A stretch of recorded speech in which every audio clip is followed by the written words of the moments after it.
அன்பின் தேவனாம் ஆண்டவர் இயேசுவின் நாமத்தில் அருமையானவர்களே, உங்களை வாழ்த்துகிறோம். மனித குலத்தை உண்டாக்கிய மகா உன்னதமான கர்த்தர் பரலோகத்திலிருந்து கிறிஸ்துவாக, மீட்பராக, இரட்சகராக ஆண்டவராக இயேசு கிறிஸ்து இந்த உலகத்துக்கு அவர் வந்தார். மத்தேயு எழுதின சுவிசேஷம் 15ஆம் அதிகாரத்தில் இதோ ஆண்டவராக இயேசு கிறிஸ்து 13வது வசனம்.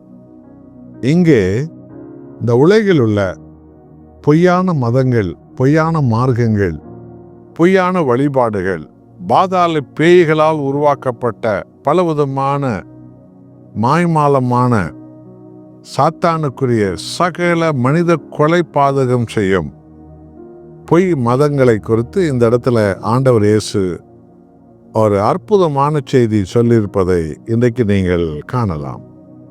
மத்தேயு 15ஆம் அதிகாரத்தில் 13வது வசனம்.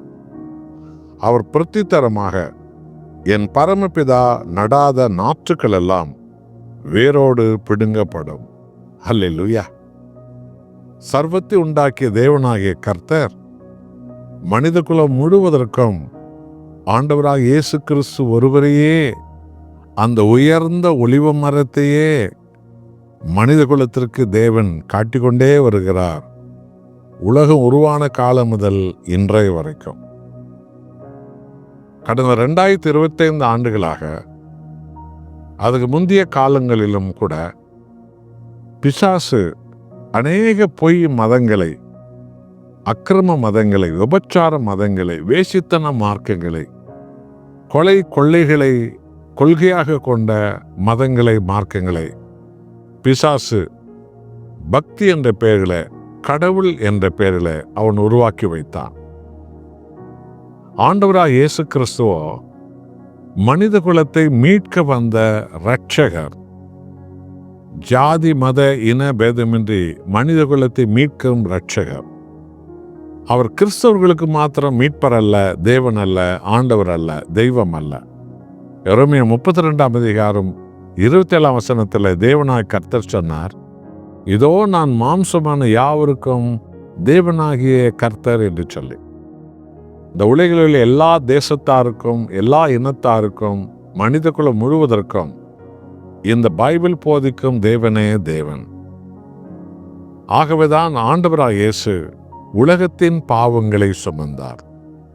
ஆண்டவராக இயேசு அந்த மீட்பின் அன்பின் செய்தியை உலகம் முழுவதும் எல்லா தேசத்தாருக்கும், எல்லா இனத்தாருக்கும் இந்த அன்பின் செய்தியை போய் சொல்லும்படி கடந்த 2025 ஆண்டுகளாக அனுப்பி கொண்டே இருக்கிறார். எங்கெல்லாம் இயேசு கிறிஸ்து எனும் அந்த ஒளிவ தீபம் ஏற்றப்படுகிறதோ அங்கெல்லாம் பொய் மதங்கள் வேரோடு பிடுங்கப்படுகிறது. பிசாசினுடைய கொள்கைகள் வேரோடு பிடுங்கப்படுகிறது. மனித கொலைகள் வேரோடு பிடுங்கப்படுகிறது. மனித அடிமைத்தனங்கள் வேரோடு பிடுங்கப்படுகிறது. ஆண்டவராக இயேசுவினுடைய அன்பின் செய்தி வளர்கிறது. தேவனுடைய மகிமை வளர்கிறது. ஆசீர்வாத செய்தி வளர்கிறது. இது சாப மதங்களுடைய செயல்பாடுகளெல்லாம் நிர்மூலமாகிறது.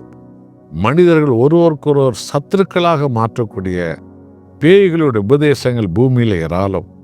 ஆண்டவராக இயேசு சொன்னார், என் பரமபிதா நடாத நாற்றுக்கள் எல்லாம் வேரோடு பிடுங்கப்படும் என்று சொல்லி. இதுதான் கடந்த 2025 ஆண்டுகளாக பரிசுத்த ஆவியானவர் ஆண்டவராக இயேசு கிறிஸ்து என்கிற அந்த ஒளியின் தீபத்தை உலகில் ஒவ்வொரு இனத்தானுக்கும், தேசத்தானுக்கும் கொடுத்து கொண்டே வருவது. சாத்தானால் விதைக்கப்பட்ட எல்லா மாம்சீக பகை, விரோத, குரோத, பாதாள பேய்களுடைய உபதேச கொள்கைகள் எல்லாம் நிர்மூலமாக்கப்படுகிறது. அது எத்தனை மகிமை இல்லையா? இந்த செய்தி கேட்கிற உங்களை, நம்மையும் கூட பிசாசின் குழியில்தான் நம்ம மேலே ஆண்டவர் மீட்டெடுத்தார். பாரம்பரிய பொய் வழிபாடுலேருந்தான் நம்ம மீட்டெடுத்தார். நாம் என்றைக்கு இயேசுவின் சொந்த ஜனங்களாக மாறினோமோ அன்றைக்கே நமது கடந்த காலத்தினுடைய அந்த பாரம்பரியம், அந்த பிசாசினுடைய பொய் வழிபாடுகள் எல்லாம் வேரோடு பிடுங்கப்பட்டு விட்டது. என் அன்பானவர்களே, இதுதான் உலகம் முழுவதும் நடக்கும். இன்றைக்கு நடந்து கொண்டிருக்கிறது. ஆண்டவராக இயேசுவின் நாமம் உயர உயர உயர சாத்தானுடைய அத்தனை பொய் வேர்களும் பிடுங்கப்படுகிறது. பாதாள பேய்களுடைய உபதேசங்கள் நிர்மூலமாக்கப்படுகிறது. இது இன்றைக்கு உலகில பல லட்சமான மக்கள், ஒவ்வொரு மணி நேரத்துக்கும் பல லட்சக்கணக்கான மக்கள் இயேசுவே தெய்வம் என்று ஏற்றுக்கொள்கிறார்கள். அப்போஸ்தலர் 4:12 சொன்னது, வானத்தின் கீழெங்கும் எல்லாருக்கும் இயேசுவின் நாமமே அல்லாமல் வேறொரு நாமத்தில் ரட்சிப்பு இல்லை. இதுதான் பரமபிதா நட்டு வைத்த அந்த பரலோக ஒலிவ மரம், கிறிஸ்து இயேசு என்கிற கனிதர மரம். மற்றவர்களெல்லாம் அவரால் பிடுங்கப்படுகிறது. அந்த பணிகளை நாமும் செய்ய அழைக்கப்பட்டிருக்கிறோம். அர்ப்பணிப்போமா? அன்புள்ள பிதாவே, நீ நட்டு வைக்காத நாற்றுக்கள் கடவுள் என்ற பெயரில், பக்தி என்ற பெயரில், மார்க்கங்கள் என்ற பெயரில் ஏராளமாய் வளர்ந்து மனிதர்களை மிருகங்களாக்கி கொண்டிருக்கிறது. மனிதர்கள் ஒருவர் ஒரு அழிக்கும் இடங்களாக மாற்றி கொண்டிருக்கிறது. அந்த சாத்தானுடைய வேர்களெல்லாம் பிடுங்கப்படுவதாக இயேசுவின் நாமத்தினாலே. ஆண்டவராக இயேசுவை இரட்சகராக மீட்பராக ஏற்றுக்கொள்ளும் ஒவ்வொரு மனித வாழ்விலும் அந்த சாத்தானுடைய வேர்கள் பிடுங்கப்படுகிறது. நமக்கு கோடி நன்றி. ஜெபிக்கிற ஒவ்வொரு பிள்ளைகளும் அந்தகார இருளில் இருந்து ஒவ்வொருவரையும் மண்டை கொண்டு வந்து சேர்க்கிற பாத்திரங்களாக மாற்றும். சாத்தானுடைய வேர்களை பிடுங்கும் பலனை தாரும். இயேசுவின் நாமத்தில் பிதாவே, ஆமென்.